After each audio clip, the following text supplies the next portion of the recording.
very good evening and welcome to this Sunday edition of Newsfirst. You can come to live from our studios in Colombo. I'm Avandikin Dannaik. Let's start off with a look at the stories making headlines this evening.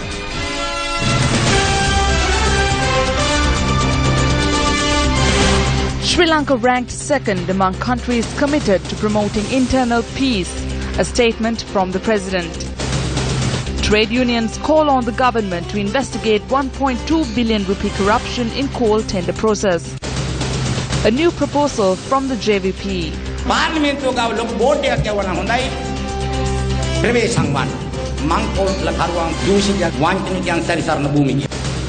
Political interpretations of the shadow cabinet.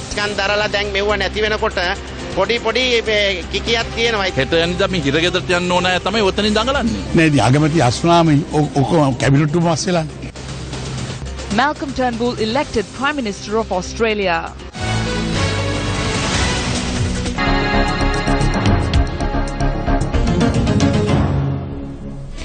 President Maithripala Sirisena says Sri Lanka has been ranked second among 163 nations striving to achieve internal peace. The President made this observation during an event held in Batticaloa.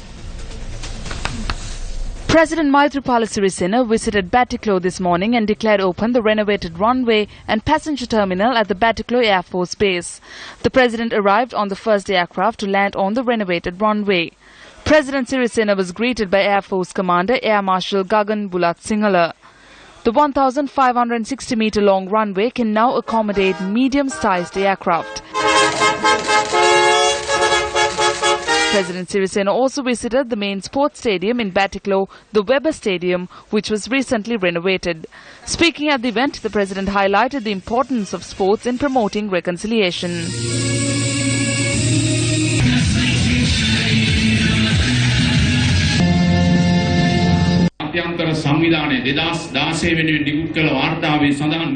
The international organization has noted in its report for 2016 on global peace that Sri Lanka was placed second from among 163 nations for progress in achieving internal peace in the past year. The report also highlights 3 countries which displayed the greatest commitment to internal peace, and Sri Lanka is among these countries. Furthermore, in comparison with 2014, in 2015, we have advanced 18 positions in the rankings on achieving internal peace. We must all live in this country as one people. There are millions of Sinhala, Tamil, Muslim and Burgher children living in this country. For there to be development in this country, there must be equal development in all 25 administrative districts and all 9 provinces. Thereby, as a policy, our government allocated funds for each and every district to achieve equal development annually. When bringing progress to the country, there are several factors we must keep in mind.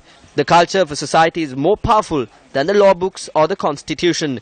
We must not be extremists and communalists. We must all be committed to peace and coexistence in our country.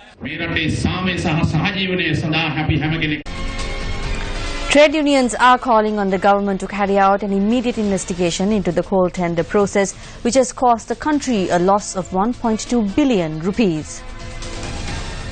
A petition has been filed at the Supreme Court over alleged corruption in the coal procurement process. Trade unions say that while the petition was quashed on technical grounds, its contents must not be disregarded. Over $50 million of public funds have been misused by purchasing coal at a higher price when there were companies offering it at low prices. The Supreme Court has said that this must be corrected immediately. The central bank governor has gone home and they are silent about it. We ask whether no investigation will be conducted into the officials who intervened in procuring coal for the electricity board.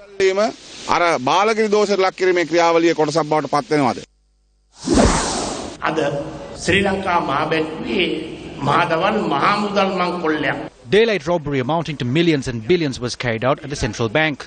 Many came forward to defend it, and only few came forward to say that punishment must be meted out.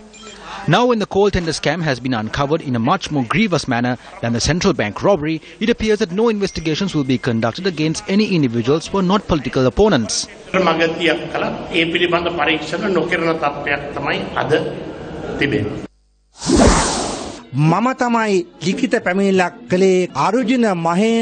I was the one who made a request in writing to chase away Arjuna Mahendran.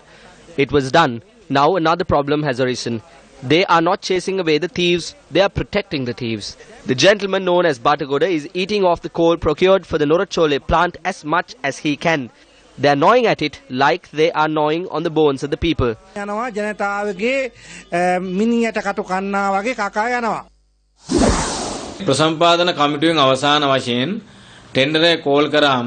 When the procurement committee called for tenders, there were two bidders. One of the bidding companies had offered to provide coal at $46.62 American per metric ton. The other company has offered to supply coal at $54.42 per metric ton. Our misfortune is such that while there was an offer to supply at 46, those in Sri Lanka selected the tender to purchase it at 54. This is a serious problem. When such incidents occur, we are forced to question whether this is good governance. JVP Politburo member Samantha Widiaratne made critical comments on the tax burden at an event held in Badula this morning.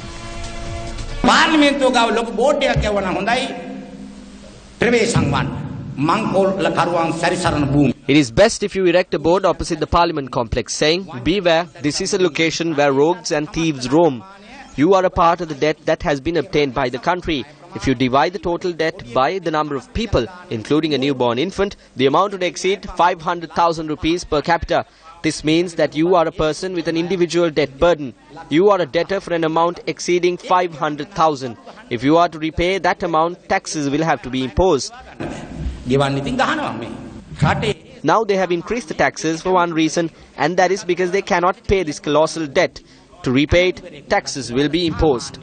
How much do you think is spent monthly for the maintenance of one minister? About 50 million of your tax rupees are spent per month to maintain a minister.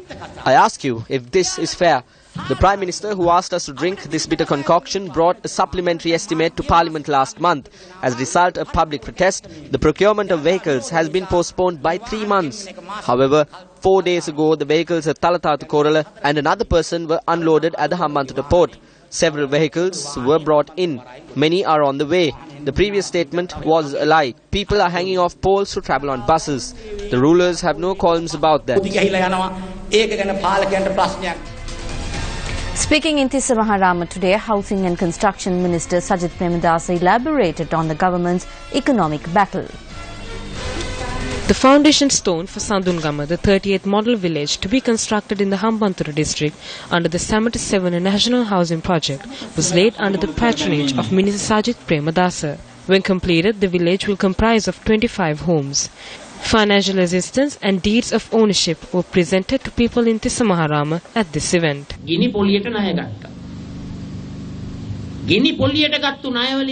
Loans were obtained at incendiary interest rates. The former government used these loans to build the Mahinda Rajapaksa harbour and the Mahinda Rajapaksa International Airport and did not create a single job. As a result of the economic degradation that followed, the revenue of our government is not sufficient to pay the debt repayments and the incendiary interest payments. We have been forced to take more loans. They speak about value-added tax in a big way. I do not want to burden the people with taxes. But by the gods, who will make the debt repayments? Who will pay it? Where will the money come from? Finance Minister Ravi Kannanayaka made clarifications today on steps the government has taken over the value-added tax.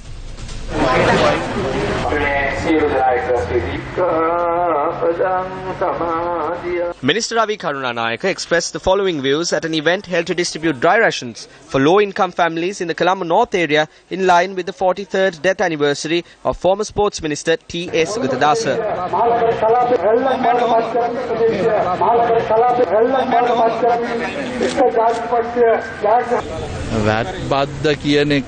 The VAT issue is being taken up by the ignorant, the opportunists and those who do not want to pay taxes. We spoke with all of the important associations and inquired into their problems.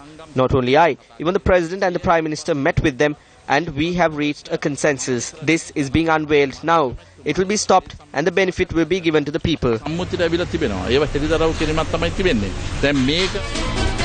Another star was born last evening through Sirasa Superstar, the program which introduced reality TV to Sri Lanka.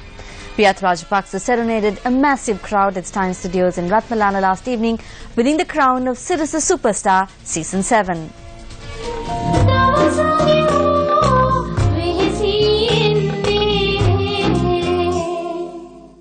උත්කර්ෂයක් දකින සිහින සුපිරි තරුවේ උත්කර්ෂවත් ආගමනය Sirasa Superstar Season 7 Grand Finale. A nation's dream, Sirasa Superstar. The grand finale of the 7th season of Sirasa Superstar worked off last evening, reminiscing on the pride and dreams that have been made reality over the years.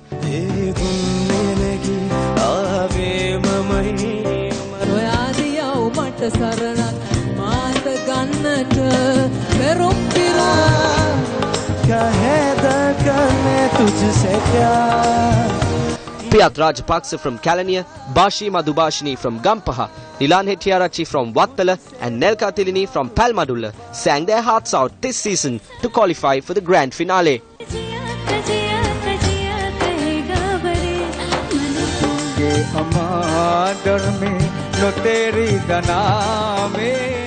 In the end, the people's vote went to Piyat Rajapaksa.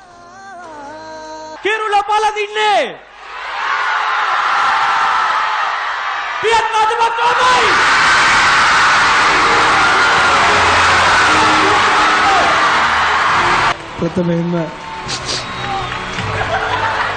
මගේ අම්මා තාත්තා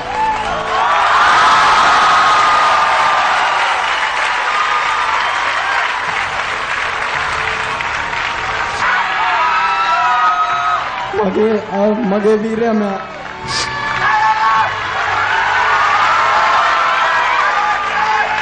මගේ අම්මා තමයි මාව හැම වෙලාවම දිරිමත්. My mother is the one who, without my parents, I wouldn't be here today. I love them.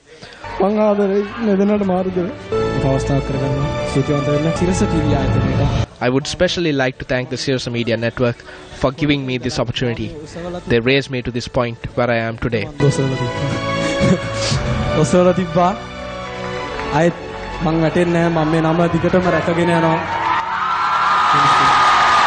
The victor received a motor vehicle, while the other contestants also won cash prizes.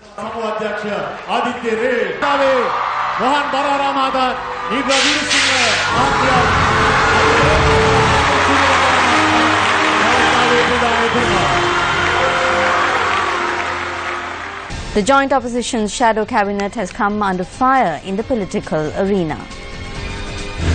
Individuals who cannot rally 10 to 15 people, individuals who are about to declare bankruptcy, persons who are about to be imprisoned, these are the people who are causing mischief. The ones causing the most mischief are the biggest rogues. They can gain some temporary satisfaction. But we must remind you that it is this shadow cabinet that joined Mahinda Rajapaksa and bankrupted the country in 11 years. From my perspective, it is not a good example. Some have been given good ministries, while others have received poor ministries. 3 have been divided among the family. The way I see it, this too is an exercise to strengthen nepotism.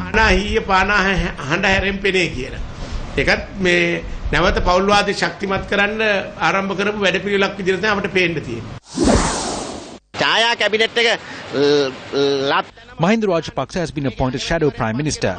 He himself said yesterday that he has resigned from this position. I saw recently that MP Vidura Vikramanayake has said that this shadow cabinet is a false myth and that it is in fact only a shadow. I suppose that since they used to be ministers, they are feeling a little odd now that they have had to leave. I suppose they like to do this sort of thing, but that is all right. It is good. There should be such things too.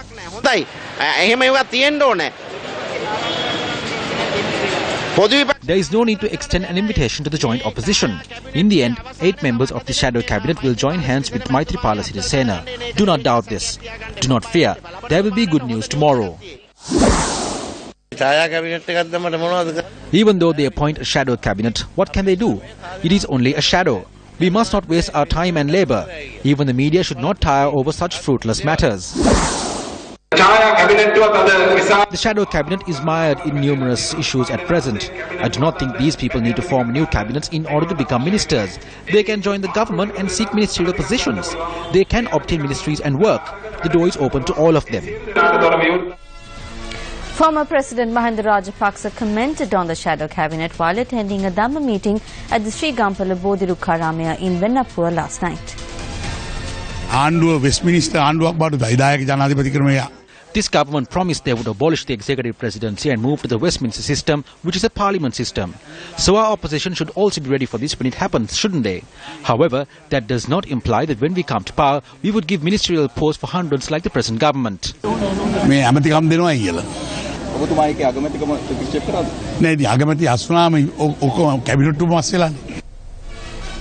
United National Party parliamentarian S.M. Marika took part in an event in the Kolonau area today to distribute spectacles free of charge. Spectacles are donated to the visually impaired in the Kotikawat area in Kolonau through this program, which is an initiative of the National Secretariat for Persons with Disabilities under the Ministry of Social Empowerment and Welfare. The joint cartel are preparing to launch a series of protests across the country against the value-added tax. It was Mahinda Rajapaksa who imposed a VAT on the retail trade as well. It was that government which did this. They have incited shop owners in the villages to impose taxes for goods which are not subject to VAT and are stealing from the consumer, calling it a good governance tax. This is a movement to undermine the government. There is video footage of those who protested against the VAT recently.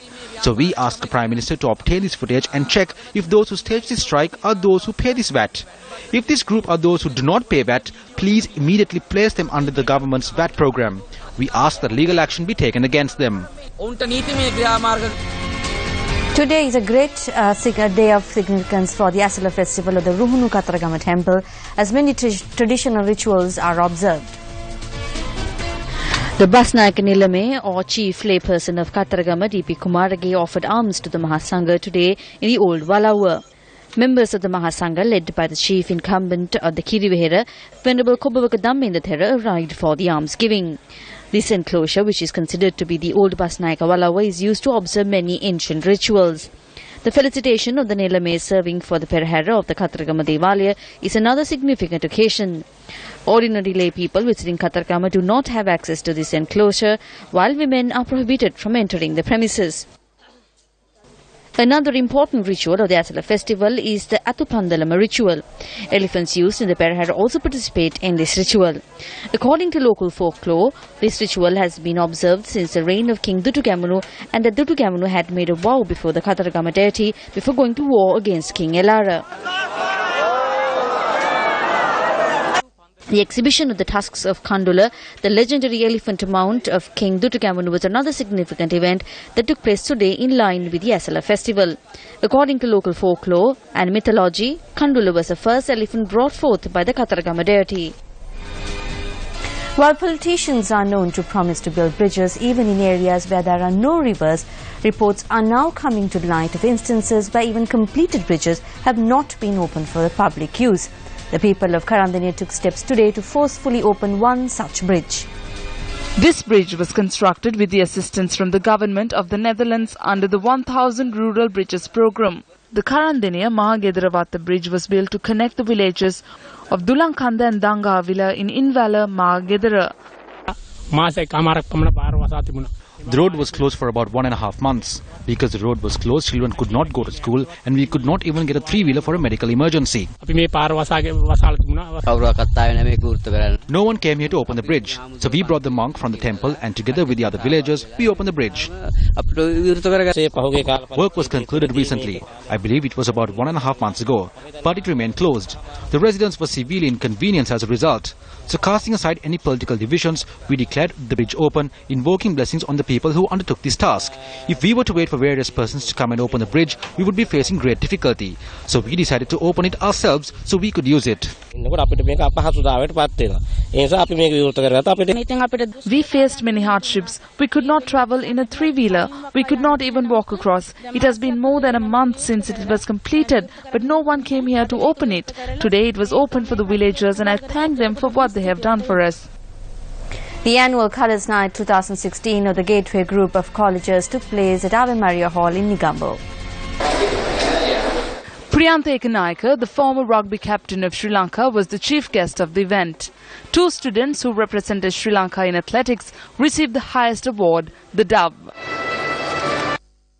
We also have to think as teachers and coaches, however, the kind of responsibility we have in nurturing these children. We have to look at every child as an individual and make sure that he or she reaches the heights that she or she is capable. My dear students, you need to remember that the school is the greatest place that you have to discover yourself. You need to, all of you, explore yourselves and make sure you discover what you are really good at. Be committed, play hard, believe in yourself, be humble, be helpful to everyone. Never forget your roots. Over 300 students received colours, merit awards and special awards. Robert Hilton, the charge d'affaires of the US Embassy in Sri Lanka, has indicated that a senior US administration figure may be visiting the country in the near future. He made this statement at the 18th AmCham Ball organised by the American Chamber of Commerce in Sri Lanka, which was held in Colombo last evening. Newsfirst was the electronic media sponsor for the event. The American Chamber of Commerce in Sri Lanka, also known as AmCham, brings together more than 379 members representing 254 leading Sri Lankan and American companies engaged in trade, business and investment activities between Sri Lanka and the United States of America.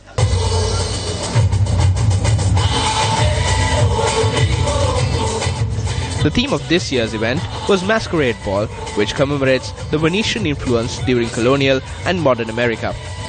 2 years ago, we selected a school in remote area in Haputale, Ua province, who needed help in many areas. The school has over 500 students and they did not have even basic facilities. No proper toilets, no access to drinking water, the needs were many. Last year, we built 2 toilets and upgraded the computer lab for them. This year, the board has decided to continue supporting the same school as proceeds of today's event will contribute towards these efforts.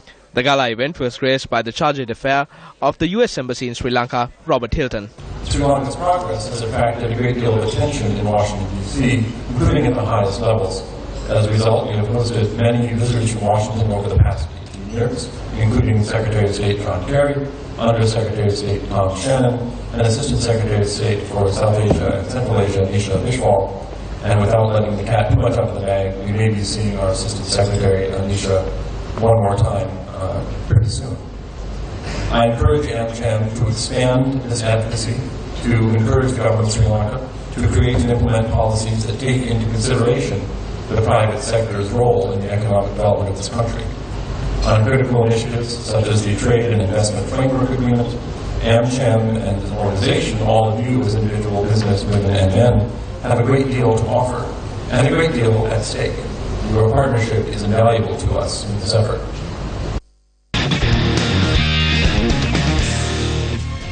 In sports news, 4 new national records were set at the 94th National Games, which concluded today.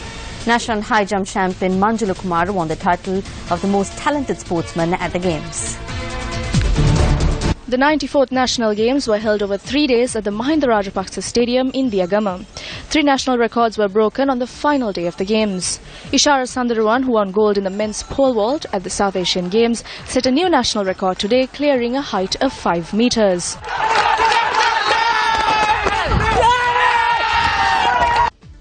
Lakshika Sugandhi set a new national record in the women's heptathlon, scoring a total of 4,547 points.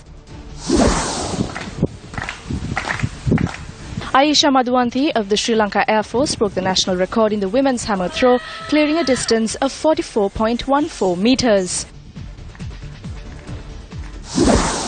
The notable feature of the Games was the Special Olympic qualifying event held for national high jump champion Manjula Kumara. Manjula fell short of the Olympic qualification height of 2.29 meters, managing to only clear a height of 2.25 meters.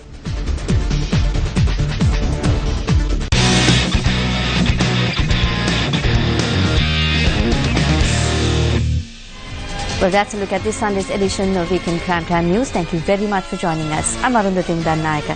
Have a great week ahead of you. Good night.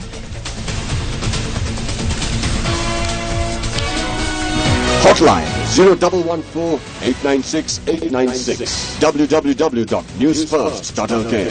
Feedback, at Newsfirst.lk.